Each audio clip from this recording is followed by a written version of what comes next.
My highest duty is to keep America safe. Nothing more important.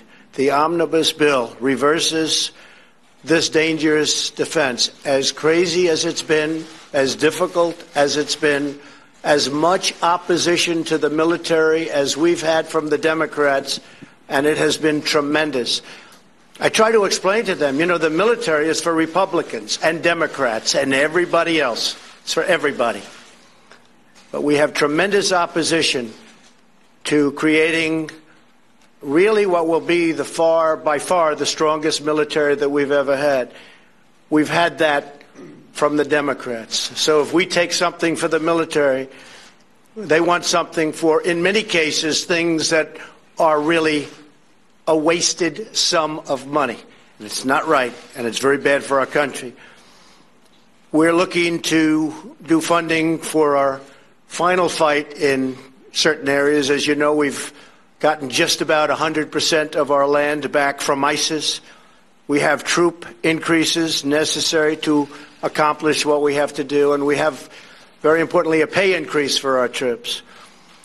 And this will be actually the largest pay increase for our incredible people in over a decade. It increases total defense spending by more than $60 billion from last year and funds the addition of critically needed ships, planes, helicopters, tanks, and submarines. We have submarines being built, the likes of which there's nothing anywhere in the world like the submarines we build. Our military equipment is the best equipment in the world. And one of the things you saw 2 days ago with Saudi Arabia and with other countries, Saudi Arabia, as an example, is buying hundreds of billions of dollars worth of our equipment.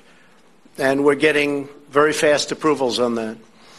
Therefore, as a matter of national security, I've signed this omnibus budget bill. There are a lot of things that I'm unhappy about in this bill. There are a lot of things that we shouldn't have had in this bill, but we were, in a sense, forced. If we want to build our military, we were forced to have. There are some things that we should have in the bill. But I say to Congress, I will never sign another bill like this again. I'm not going to do it again. Nobody read it. It's only hours old.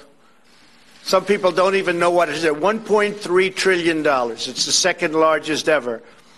President Obama signed one that was actually larger, which I'm sure he wasn't too happy with either. But in this case, it became so big because we need to take care of our military. And because the Democrats, who don't believe in that, added things that they wanted in order to get their votes. We have to get rid of the filibuster rule. We have to get rid of the filibuster rule and go to 51 votes in the Senate if we're going to have really sustained, continued success.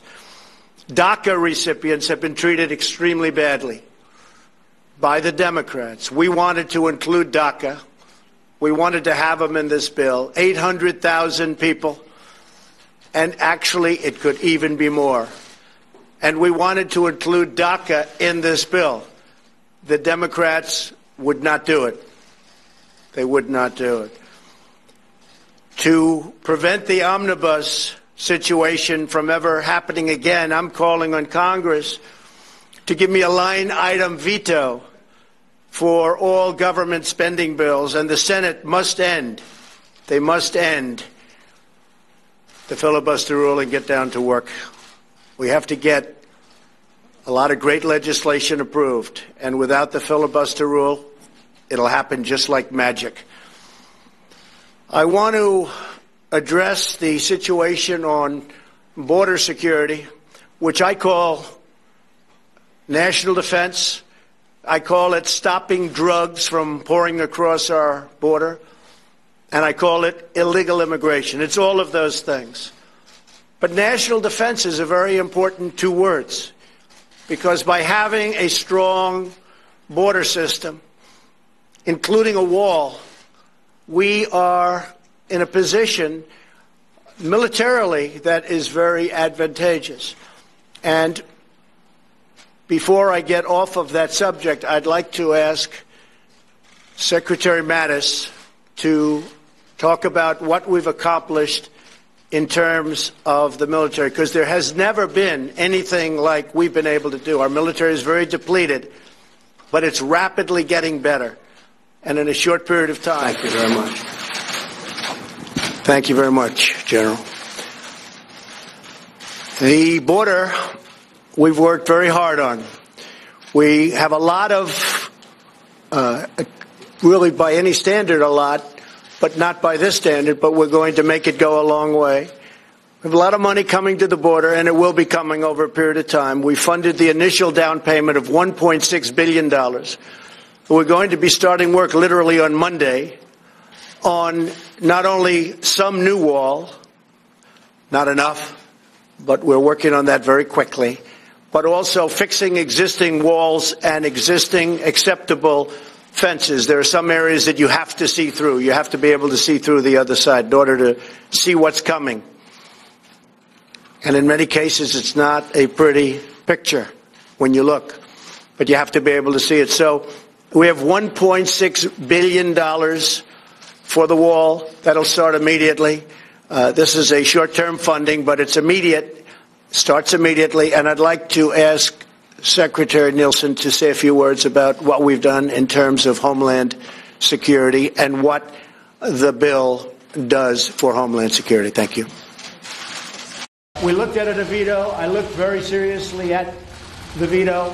I was thinking about doing the veto, but because of the incredible gains that we've been able to make for the military, that overrode any of our thinking. How concerned are you about the impact of the tariffs on the stock market?